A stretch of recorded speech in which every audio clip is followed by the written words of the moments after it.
Welcome, everyone. I am so pumped to have you here for today's explainer.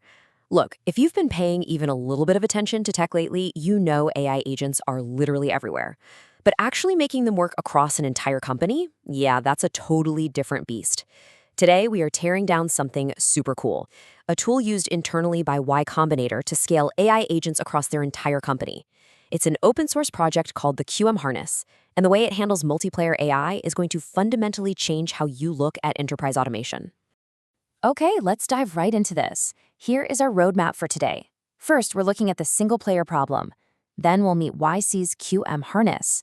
After that, we go under the hood into the architecture, cover the 3 postures of security, and finally, we'll wrap up with the private fork deployment. Let's get to it. Section 1, the single-player problem, the limits of one-to-one AI. Before we can really appreciate the solution here, we gotta talk about the massive wall founders and developers keep hitting. Basically, how do you successfully scale a coding agent for an entire company? I mean, it sounds easy, right? Just give everybody a login. But when you actually try to deploy AI at scale, you hit this snag. Agents are inherently personal. They're built for one person sitting at one laptop doing one specific thing. And honestly, that creates a massive bottleneck when you're trying to move fast as a team. It's kind of like a giant puzzle. On one side, you've got the traditional personal assistant model. These are strictly one-to-one, totally isolated interactions. Sure, you can try to force this on a whole company, but as the source material points out, it gets incredibly complex incredibly quickly. On the flip side is the fix, multiplayer workspaces. This is a total game changer. Employees get their own independent workspaces with scoped memory, but, and here's the kicker, they can also collaborate with the agent together in shared channels. Section 2. Meet YC's QM harness, the multiplayer solution. So this brings us to the actual system Y Combinator built to solve this exact headache. It started as an internal experiment, and now it's out there for the public. So what is it? QM is an open-source, cloud-first, multi-agent harness designed specifically for startups. It gives you those isolated workspaces we just mentioned, plus all the collaborative project features. What's really wild here is the real-world validation. This isn't just some toy. Y Combinator actually uses this internally across their accounting, legal, events, and engineering teams. They even use QM to help build QM. Plus, the whole thing operates under a super permissive MIT license. And hey, if you're wondering whether the developer community actually cares about this, just look at this number. Over 13,100 GitHub stars, alongside around 1,500 forks. Boom. That is some massive community validation right out of the gate. Developers are practically begging for a standardized way to deploy company-wide agents, and QM is absolutely hitting the nail on the head. Now, what's really interesting about this slide is the sheer powerhouse of features QM brings to the table. You get native Slack and web UI integration, and the magic here is that your identity and config just seamlessly carry over between the two. Every single person and room gets scoped memory, files, and keychain permissions. You've got triggers and crons for background work, meaning the agent is grinding away on tasks while no one's even watching.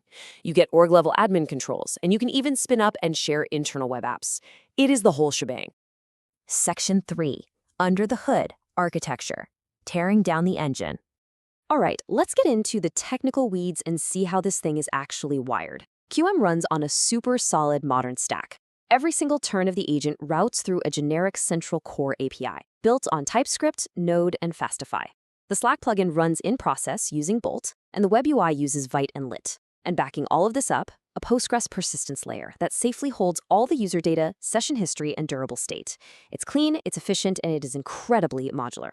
And that modularity leads to one of my absolute favorite things about QM. It's vendor-agnostic design. Because every substrate sits behind an interface, you can seamlessly switch models. Pi, OpenCode, Codex, Claude Code, they all drive the exact same core. That means your startup's deployment isn't chained to one specific AI vendor. If a way better model drops tomorrow, you literally just swap it in. You have total flexibility. So how does the agent actually, execute tasks? It all comes down to its sandbox mechanics.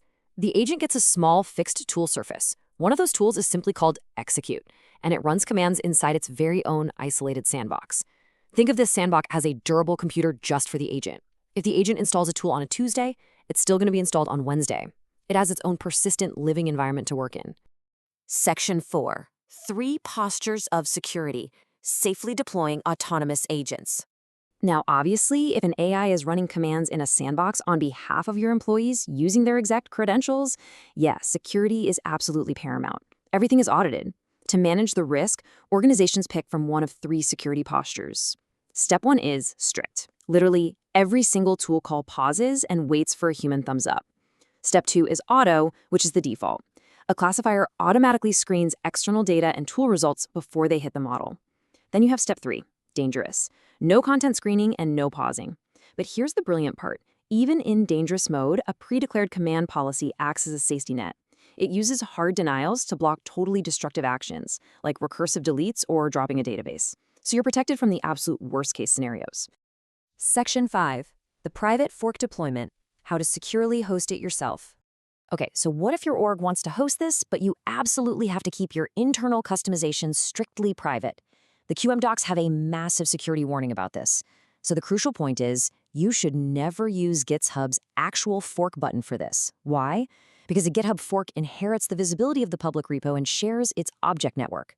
That means someone could potentially fetch your private commits from the public side just by their SHA. No way. Instead, you have to use a plain clone. This creates a fully private, standalone repository.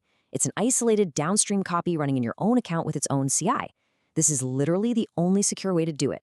Once you've set up that plain clone, how do you actually manage updates without accidentally leaking company secrets? You build a strict boundary. All your custom configs and sandbox tools stay isolated in a folder called deploy/layers/. The core codebase, that stays byte identical to the upstream repository. Then, QM provides two genius skills to manage it. The update QM skill automatically merges upstream changes into your private fork, and the upstream PR skill takes your generic bug fixes and sends them back to the public open source repo, carefully making sure no company identifiers slip out. Absolutely nothing in your custom layers folder ever travels upstream. Which brings us to the end of today's explainer. And I love this. The YC team left a super fun kind of meta instruction in their docs for anyone wanting to self-host.